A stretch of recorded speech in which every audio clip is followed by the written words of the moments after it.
Hey everybody. It is raining cats and dogs in Louisiana, and the streets are flooding, and there's a chill in the air. It is a perfect day to read about the summer. So here we go. We're going to start on Mandy, the summer, and talk about the garden. Remember, in the last part, she was planting her garden. So let's see what it looks like. Chapter 1. It became obvious to Mandy that Sue definitely had the sulks. Mandy knew the cause of the trouble. She and Sue were usually very close. But since the discovery of the cottage, Mandy had seen less and less of her friend and, at times, had been quite rude about wanting to be alone. It was a bad situation. One evening, Sue said bitterly, "You're always going out by yourself. We never do anything together anymore." Mandy tried to placate her, but Sue mumbled, "I just know you're up to something. I'll find out one day. You'll see." The trouble was that Mandy began to feel very resentful. At first, she tried to tolerate the other girl's mood, but as time went by, she felt herself getting more irritated, and that didn't help matters at all. One day, things really came to a head. Mandy had planned to spend a quiet hour at the cottage. Her plants were budding now and showing spots of color. With summer approaching, there was always something new in the garden or the clearing. Mandy thought she had been unobserved as she climbed the wall, but just as she came down from the apple tree, she heard a scuffling noise from the other side. Before she could hide to her absolute horror, Sue appeared at the top of the wall and gazed down at her. "Hello, what are you doing?" she asked. Sue was smiling triumphantly, and Mandy knew that she had been deliberately following her. She felt sick with anger, and it was with an effort that she managed to keep her voice light. "Oh, nothing. I'm just looking around." She wasn't going to give Sue the satisfaction of seeing that she was in any way disturbed by her being there. If she could just act casually as though nothing bothered her, then maybe Sue would get bored and leave her alone. "You're not supposed to be over there." "I know," said Mandy, "but you do things you're not supposed to do sometimes." "I'll come back over, though." She started to climb the tree, but Sue said, "No, I'll come down too. It'll be fun." "But you're not supposed to." "You just said." Mandy had an edge to her voice. "We'll get into awful trouble." She tried to sound concerned, and indeed she was concerned, but for a different reason. If Sue came into the woods, she didn't know how she could stop her from exploring and discovering the cottage too. "Oh, phooey," Sue was saying. "It'll be an adventure." She climbed down the apple tree. "Hey, isn't it super over here?" Mandy wanted to hit out and push Sue away. Never had she felt so angry. She considered climbing back over the wall to the orphanage and just leaving Sue alone.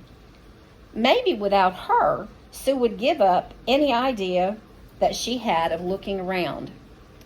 But what if she went off by herself and discovered the cottage anyway? It was better to stay and try to avert disaster. "Let's explore," said Sue. "No," Mandy said in a loud voice. "It might be dangerous." "Well, I'm going anyway," she started out. "Oh, all right." Mandy pretended to give in. "But I'm going this way," she said firmly, and turned to the left onto a small track instead of following the bigger path to the cottage. It was the only thing she could think of to do. Sue stopped. "Why?" she asked. "I don't know. It looks more exciting, and there could be people on the main path. This way we won't be discovered." Mandy walked on, praying that Sue would follow her. After a few moments' hesitation, the other girl ran to catch up with her. Mandy found herself trembling with relief. She strode out briskly, tight-lipped and furious. She wanted to get as far away from the cottage as possible. The track kept parallel with the big wall. Both girls were silent as they walked. Mandy knew that Sue sensed her mood.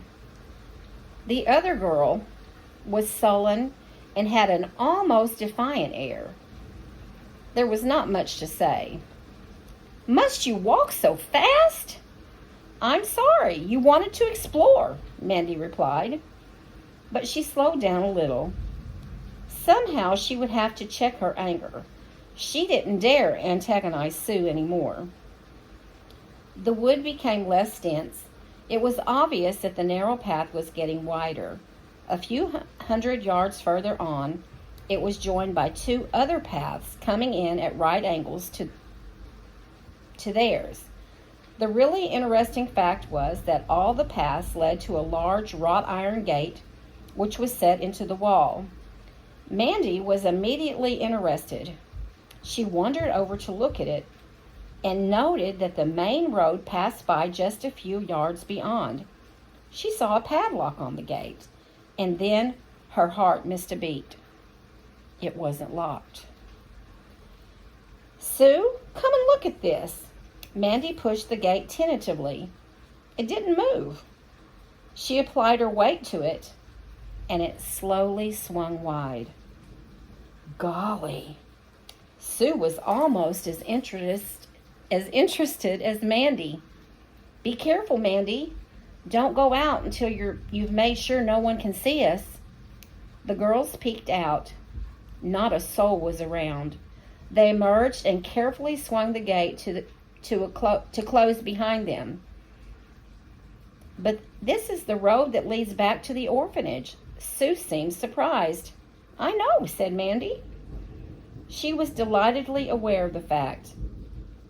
If the gate could remain unlocked, and she could see no reason why it couldn't, then this was exactly the new way to the cottage that she had been hoping for. This would mean no more sneaking into the orchard when people weren't looking. No more fear of discovery. Now she could really leave the orphanage in full view of everyone, as though indeed she were going off on some errand. She could then sneak through the gate and double back to the cottage. Mandy smiled. Things were going to be much easier from now on. "I wonder where those other paths lead to," Sue was saying. "Oh, Mandy, let's go there again one day and explore. It was so much fun." "Perhaps," Mandy said. It was too late now to get to the cottage, and since she felt almost thankful to Sue for having unwittingly helped her, she linked arms with her friend, and they spent the rest of the day together. For the first time in ages, they enjoyed themselves, and the hostility of the recent past faded away. For the time being, at least. Chapter 2. By the 1st of July, all of Mandy's plants were in full bloom. The garden was a mass of color, and she was beside herself with delight. It was a small miracle. She was kept busy with a lot of weeding, for not only the flowers thrived, but everything else as well. But it was worth it. The roses were blooming around the door. The nasturtiums were bursting all over the front flower beds, seeming to have no sense of direction and growing in a wonderfully untidy way. The curling stems hiding and twisting beneath the big leaves.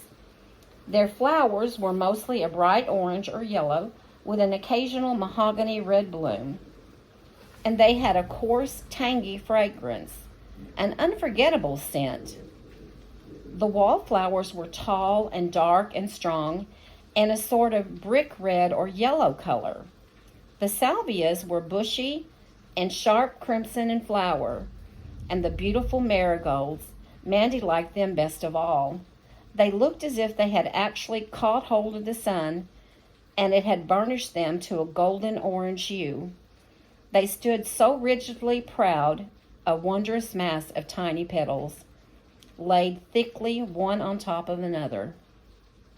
In front of them, the lovely pansies with their sweet faces and beautiful blotched markings, were in all colors of red, apricot, deep yellow, blue, and velvety black.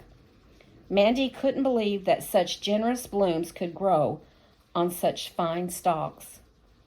The sweet alyssum grew in clumps to begin with, but it spread and spread as the summer wore on. It gave off a sweet, delicate perfume that was particularly noticeable in the late afternoon and the early evenings. Mandy's garden received many visitors: bees, snails, ants, and worms, the beautiful butterflies, and all manner of tiny creatures that she'd never seen before. The birds came too: blackbirds, thrushes, chaffinches, blue jays. Even a tiny wren chip was a constant visitor now and seemed to bring all his relatives, as well as his own babies, to visit. Mandy loved it all. She worked in her garden every chance she got. She purchased a large pair of garden scissors from Mr. Simple and painstakingly used them to cut her tiny lawn. They were the best thing that she could think of in order to level the grass. It took her ages and her hands became blistered, but she found it all worthwhile. She purchased other items too: cornflakes, powdered milk, a small loaf of bread, sugar, and a pot of Marmite. Every afternoon, immediately after school was over, she made herself tea at the cottage and sat on her doorstep, drinking and enjoying the peace and quiet before commencing her chores. One afternoon, she made a pleasant discovery. She had been trying to tidy up some of the weeds at the back of the house near the kitchen door. Mandy noticed a large object lying half hidden in the long grass. She picked it up and discovered it was a garden broom.